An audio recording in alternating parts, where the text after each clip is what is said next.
Hello friends,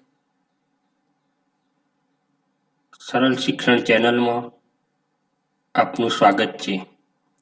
આજે આપણે ધોરણ 7 મુઘલ સામ્રાજ્ય વિશે શીખીશું.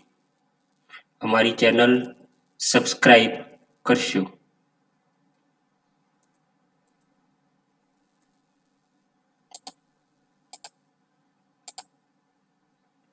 મુઘલ સામ્રાજ્ય.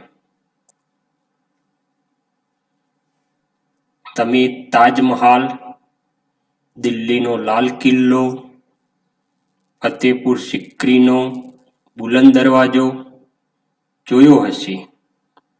આ બધા સ્થાપત્યો મુઘલ શાસકોએ બંધાવ્યા હતા. મુઘલ શાસનની સ્થાપના પહેલા સલ્તનત યુગનું શાસન હતું. ઉપરાંત કેટલાક રાજપૂત રાજ્યો પણ હતા. મોગલ સલ્તનતની સ્થાપના. મોગલ સામ્રાજ્યની સ્થાપના ઈસવીસન 1526માં બાબરે કરી. તેનું મૂળ નામ ઝહીરુદ્દીન મુહમ્મદ બાબર હતું. બાબર અને ઇબ્રાહિમ લોદી વચ્ચે પાણીપતનું યુદ્ધ થયું, જેને પાણીપતના પ્રથમ યુદ્ધ તરીકે ઓળખવામાં આવે છે.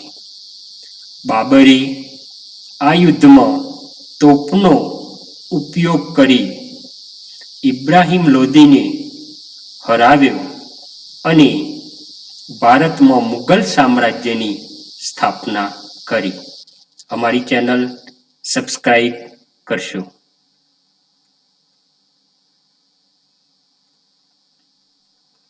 મુઘલ સામ્રાજ્યના શાસકો.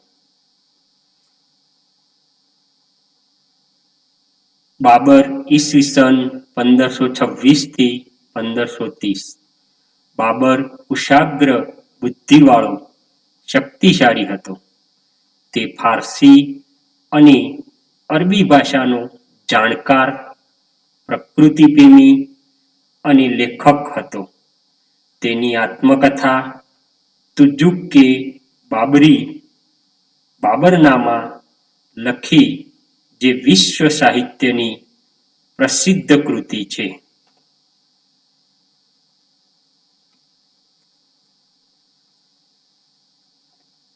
હુમાયુ. હુમાયુ ઈસવીસન 1530માં દિલ્હીની ગાદી પર બેઠો. હુમાયુનો અર્થ નસીબદાર થાય છે. તેણે અનેક મુશ્કેલીઓનો સામનો કર્યો. તેને ગુજરાતના બહાદુર શાહ અને બિહારના શેરશાહ સાથે યુદ્ધ થયા. કનોજના યુદ્ધમાં શેરશાહે હુમાયુને હરાવ્યો. તેને ભારતની બહાર હાંકી કાઢ્યો. હુમાયુ ઈરાન ચાલ્યો ગયો. થોડા વર્ષો બાદ ફરીથી ભારત પર ચઢી આવ્યો. ઈરાનના શહેનશાહની મદદથી તેણે કાબુલ અને કંદહાર જીતી લીધા. ભારત પર પુનઃ સત્તાની સ્થાપના કરી. દિલ્હી પાસે દિનપનાહ નગર વસાવ્યું. સાંજના પ્રાર્થનાનો સમય હતો. વાંચનાલયમાંથી ઝડપથી પગથિયા ઉતરતા પડી જવાથી હુમાયુનું અવસાન થયું.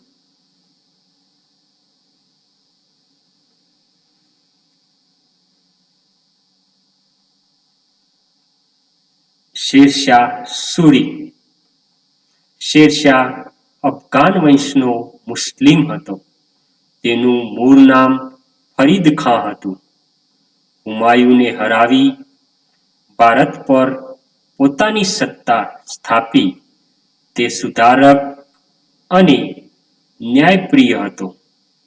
ડાકુ લૂંટારાઓને અંકુશમાં લઈ શાંતિની સ્થાપના કરી. નવી ટપાલ વ્યવસ્થા ઊભી કરી.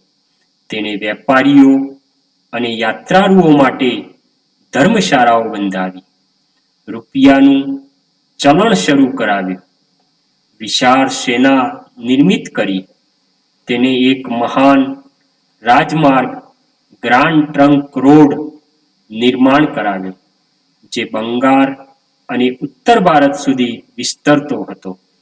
શેરશાહ સૂરી તોપનું નિરીક્ષણ કરતા હતા ત્યારે અકસ્માત થવાથી મૃત્યુ પામ્યા.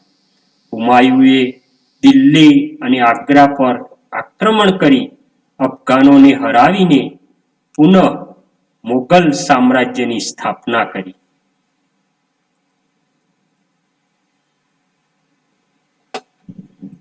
અકબર ઈસવીસન 1556 થી 1605 અકબર રાજા તરીકે ભારતના ઇતિહાસમાં ગણનાપાત્ર સ્થાન ધરાવે છે. તેનો જન્મ ઈસવીસન 1542 અમરકોટના હિન્દુ રાજપૂત રાજાના ઘરે થયો. હુમાયુના અવસાન બાદ માત્ર 14 વર્ષની વયે તે દિલ્હીનો બાદશાહ બન્યો. હુમાયુના અવસાન બાદ અકબર અને હેમુ વચ્ચે પાણીપતનું બીજું યુદ્ધ થયું, જેમાં અકબરનો વિજય થયો. અકબર અને મેવાડના રાણા મહાપ્રતાપ વચ્ચે બહુ જ જાણીતું હલ્દીઘાટીનું યુદ્ધ થયું. કાબુલ, કાશ્મીર, બલુચિસ્તાનથી દક્ષિણમાં છેક અહમદનગર સુધી પોતાની વિજય યાત્રા કરી વિશાળ સામ્રાજ્યનું સર્જન કર્યું.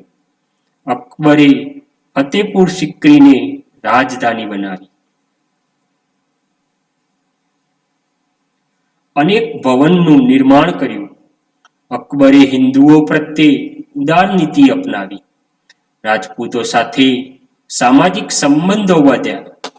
રાજપૂતોને સેનાના ઉચ્ચ પદો પર નિમણૂક આપી. અકબર બિન સાંપ્રદાયિક રાજા હતો. બધા ધર્મોના ઉત્તમ તત્વોની એક કરીને દીને ઇલાહી નામના સંપ્રદાયની સ્થાપના કરી. તેને રામાયણ, મહાભારત, અથર્વવેદ, પંચતંત્ર અને બાઇબલ, કુરાન જેવા મહાન ગ્રંથોનો અનુવાદ ફારસી ભાષામાં કરાવ્યો. અકબર સમાજ સુધારક હતો. તેણે બાળ લગ્ન, સતી પ્રથા, યાત્રાવેરો નાબૂદ કરાવ્યો. ઈસવીસન 1605 તેનું અવસાન થયું ત્યારે મોટાભાગનું ભારત મુઘલ સામ્રાજ્યમાં સમાવિષ્ટ હતું.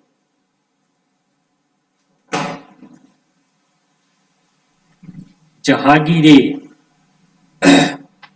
અકબરે સ્થાપેલ વારસો જહાંગીરને મળ્યો. તેણે અકબરની નીતિઓ ચાલુ રાખી. હિન્દુઓ સાથે સારા સંબંધો સ્થાપિત કર્યા. તેની પત્ની નૂરજહાં ચતુર અને પ્રતિભાશાળી હતી. જહાંગીરના સમયમાં ચિત્રકલાનો ખૂબ જ વિકાસ થયો. તે મહાન ચિત્રકાર હતો. જહાંગીરનું અવસાન થતા તેનો પુત્ર શાહજહાં ગાદીએ આવ્યો.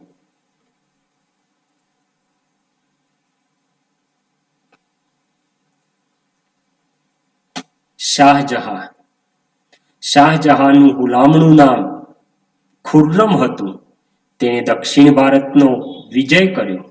તેના પિતા જેટલો જ શક્તિશાળી અને કલા સ્થાપત્યનો ચાહક હતો.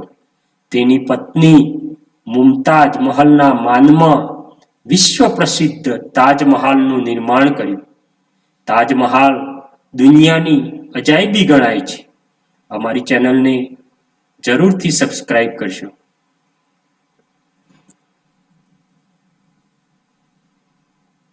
ઔરંગઝેબ શાહજહાંની નાદુરસ્ત તબિયતનો લાભ લઈ તેના પુત્રો વચ્ચે સામ્રાજ્ય માટે આંતરવિગ્રહ શરૂ થયો.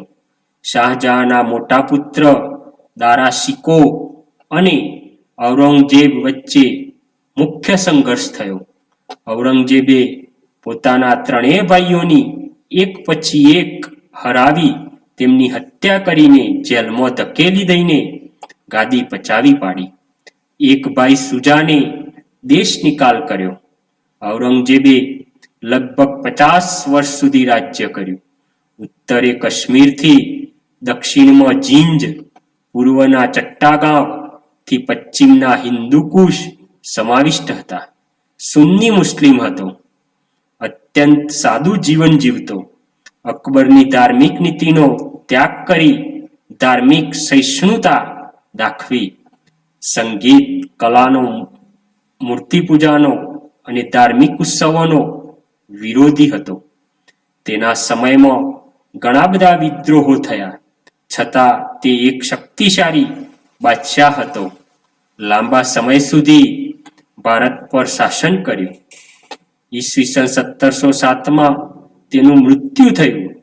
તેના મૃત્યુ બાદ મુઘલ સામ્રાજ્યના પતનનો પ્રારંભ થયો.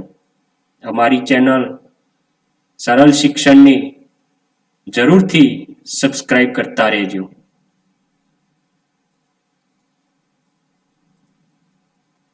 રાણા સંગ્રામસિંહ બાબરના સમકાલીન મેવાડના રાણા સંગ્રામસિંહ રાણા સાંગા તરીકે પણ પ્રખ્યાત છે. તેઓ સાહસિક હતા. અનેક યુદ્ધોમાં વિજયી બન્યા હતા. જો કે બાબર સામેના ખાનવાના યુદ્ધમાં તેમની હાર થઈ અને તેમનું સામ્રાજ્ય નહિવત થઈ ગયું. મહારાણા પ્રતાપ મુઘલ સામ્રાજ્યમાં અકબરની સામે મેદાને પડનાર રાજવી હતા. મહારાણા પ્રતાપ મેવાડના પ્રતાપી રાજવી હતા. અકબરે મેવાડ પર આક્રમણ કરતા બંને વચ્ચે હલ્દી ઘાટીનું યુદ્ધ થયું. અકબર વિજયી થયા, પરંતુ રાણા પ્રતાપે ઉદયપુરની આસપાસના વિસ્તારોમાં પોતાની સત્તા સ્થાપી. સંઘર્ષ ચાલુ રાખ્યો. બંને વચ્ચે સમજૂતીના અનેક પ્રયત્નો થયા, પરંતુ રાણા ચિત્તોડ છોડવા તૈયાર ન જ હતા. તેમણે છાપામાર યુદ્ધ ચાલુ રાખ્યું. હલ્દી ઘાટીના પરાજય બાદ રાણા પ્રતાપ કાંગુડામાં રાજધાની લઈ ગયા. જીવનના અંત સુધી યુદ્ધ કરતા રહ્યા. બાદ ડુંગરપુરના ચાવંડમાં પોતાની રાજધાની સ્થાપી. 51 વર્ષની વયે તેમનું અવસાન થયું.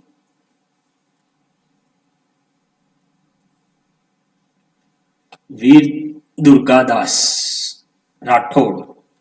દુર્ગાદાસ રાઠોડ મારવાડના શાસક જસવંતસિંહના મંત્રી અશ્કરણ રાઠોડના પુત્ર હતા. તેમની તુલના રાણા પ્રતાપ સાથે કરવામાં આવતી. ઔરંગઝેબના સમયમાં તેમણે તેનું આધિપત્ય સ્વીકાર્યું નહોતું.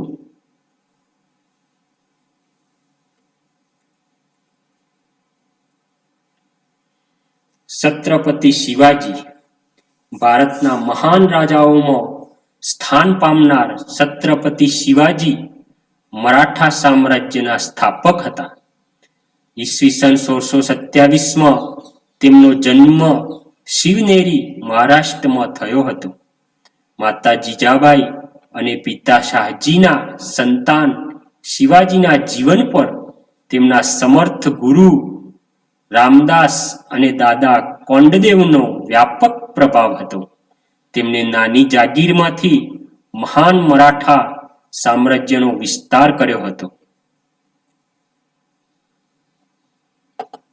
40થી વધારે જિલ્લા જીત્યા હતા.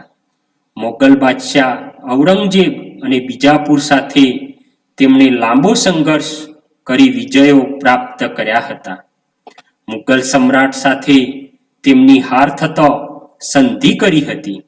ઔરંગઝેબે તેમને જેલમાં પૂર્યા હતા, પરંતુ ચાલાકીથી છટકી જઈ ફરી વખત મોરચો માંડી વિજય પ્રાપ્ત કર્યો. રાજગઢમાં તેમનો રાજ્યાભિષેક થયો. હિન્દુ સમ્રાટ તરીકે ખ્યાતિ પામ્યા.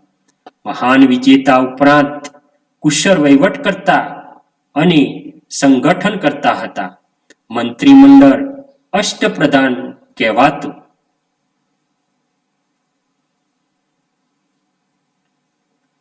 મુગલ સામ્રાજ્યની રાજ્ય વ્યવસ્થા. મુગલ વહીવટ તંત્રની વ્યવસ્થિત સ્થાપના કરનાર અકબર હતા. શાસનના કેન્દ્રમાં બાદશાહ હતા. સલાહ આપવા એક મંત્રી પરિષદ રહેતી. બાદશાહ સર્વોચ્ચ સેનાપતિ અને ન્યાયાધીશ હતા. બાદશાહ અને વહીવટી તંત્ર વચ્ચે તાલમેલ રાખવા વજીરની નિમણૂક કરવામાં આવતી, જે નાણાં અને મહેસૂલ વ્યવસ્થાનો વડો હતો. સેનાના વડાની મીરબક્ષ કહેવામાં આવતો, જે સેનાની ભરતી કરતો અને સેનાના અધિકારીઓની નિમણૂક પણ કરતો. ગુપ્તચર તંત્રની દેખરેખ રાખતો. મુગલ વહીવટતંત્રના ગુપ્તચરો વાક્યાવીસ કહેવાતા. સમ્રાટની અંગત જરૂરિયાતોનું ધ્યાન રાખતા. એ સામાન નામનો વિભાગ હતો, જે સરકારી કારખાનાઓનો વડો હતો. ન્યાય વ્યવસ્થાનો વડો કાજી હતો.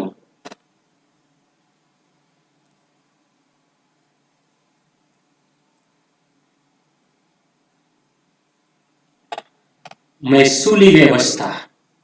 ભારતમાં એક નવી જ મહેસૂલી વ્યવસ્થાનો પ્રારંભ કર્યો હતો, જેની મનસબદારી વ્યવસ્થા તરીકે ઓળખવામાં આવતી. મહેસૂલનો દર વાર્ષિક ઉપજના 1/3 ભાગ જેટલો રહેતો. અકબરની મહેસૂલ વ્યવસ્થાનો સ્થાપક ટોડરમલ હતો. મનસબ એટલે જાગીર અને વ્યવસ્થાનો વડો અધિકારી, જે જાગીરમાંથી મહેસૂલ ઉઘરાવતો અને તે વિસ્તારનો કાયદો અને વ્યવસ્થા જાળવવા તેની જાગીર પ્રમાણે લશ્કર આપવામાં આવતું. તે તેના વિસ્તારનો વડો ન્યાયાધીશ પણ ગણાતો. તેની નિયત સમયમાં બદલી કરવામાં આવતી. મનસબદારીની વ્યવસ્થા વિશ્વમાં અનોખી હતી અને વિશ્વમાં સૌથી વધારે વેતન ધરાવતી હતી. મુગલકાલીન સંસ્કૃતિ. મુગલ યુગમાં ભારતીય સંસ્કૃતિનો બહુમુખી વિકાસ થયો. હિન્દુ અને મુસ્લિમ સંસ્કૃતિનો સમન્વય થયો. ગંગા જમુના સંસ્કૃતિ તરીકે ઓળખાઈ. બાબરે આગ્રા અને લાહોરમાં બગીચાનું નિર્માણ કરાવ્યું. શેરશાહે સાસારામમાં મકબરો અને દિલ્હીમાં મસ્જિદ બંધાવી. આગ્રાનો કિલ્લો બંધાવ્યો. આગ્રાથી 36 કિલોમીટર દૂર ફતેપુર સિક્રી બંધાવ્યો. ગુજરાત વિજયની યાદમાં બુલંદ દરવાજો, સલીમ ચિશ્તીની દરગાહ, મસ્જિદ અને પંચમહાલનો સમાવેશ થાય છે. જહાંગીરના સમયમાં બાંધકામમાં સંગેમરમરનો ઉપયોગ થતો. શાહજહાંનો સમય મુગલ સામ્રાજ્યના સ્થાપત્યનો સુવર્ણ યુગ ગણાય છે. તેમાં આગ્રાનો તાજમહાલ અને મોતી મસ્જિદ તેમજ દિલ્હીમાં પ્રસિદ્ધ લાલ કિલ્લાનું નિર્માણ કરાવ્યું. ઔરંગઝેબે પોતાની પત્નીની યાદમાં ઔરંગાબાદમાં રાબિયા ઉદ દૌરાનનો મકબરો બંધાવ્યો, જે તાજમહેલ જેવો જ કલાત્મક છે.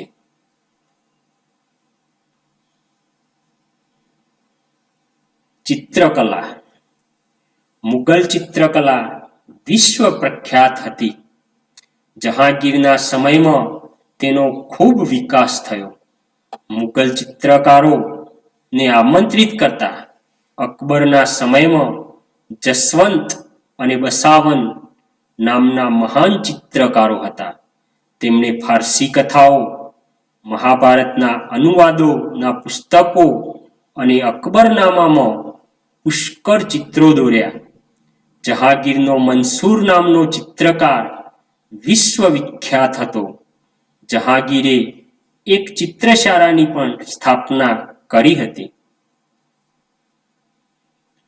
મુગલ સામ્રાજ્યનું સાહિત્ય.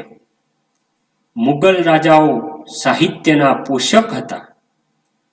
અબુલ ફઝલે અકબરનામા નામના ગ્રંથમાં અકબરના જીવનની કથા આલેખી છે. મહાભારતનો અનુવાદ કર્યો છે. મરાઠીમાં એકનાથ જ્ઞાનેશ્વર સ્વામી રામદાસે ભક્તિ સાહિત્યની રચના કરી છે. સંગીત અકબર સંગીતનો જ્ઞાતા હતો. તેના નવરત્નોમાં તાનસેન મહાન શાસ્ત્રીય ગાયક હતો, જેણે અનેક રાગોની પણ રચના કરી છે. અમારી ચેનલ જરૂરથી સબસ્ક્રાઇબ કરશો.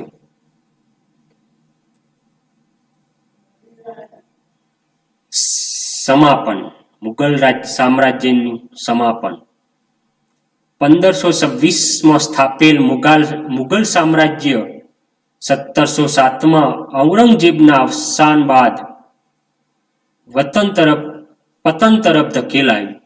શક્તિશાળી શાસકોના અભાવે ભારત અનેક રાજ્યોમાં વહેંચાઈ ગયું, જેમાં મુગલ વંશના શાસકો, હૈદરાબાદના નિઝામ, બંગાળ બિહારના નવાબ, રાજસ્થાનના રાજપૂત, મહારાષ્ટ્રના મરાઠા, પંજાબનું શીખ રાજ્ય હતા. આ બધા રાજ્યો એકબીજા સાથે ઝઘડતા રહેતા. પરિણામે તેઓ નિર્બળ બનતા ગયા. આવા સંજોગોમાં યુરોપમાંથી વેપાર કરવા આવેલી કંપનીઓ ભારતમાં શાસન સ્થાપવાના સપનો સેવવા લાગી. આ રીતે મુગલ સામ્રાજ્યનું પતન થયું અને યુરોપમાંથી વેપારી પ્રજા ભારત પર શાસન કરવા આવી ગઈ. આ અમારી ચેનલ સરળ શિક્ષણને જરૂરથી સબસ્ક્રાઇબ કરશો એવી આશા રાખીએ છીએ.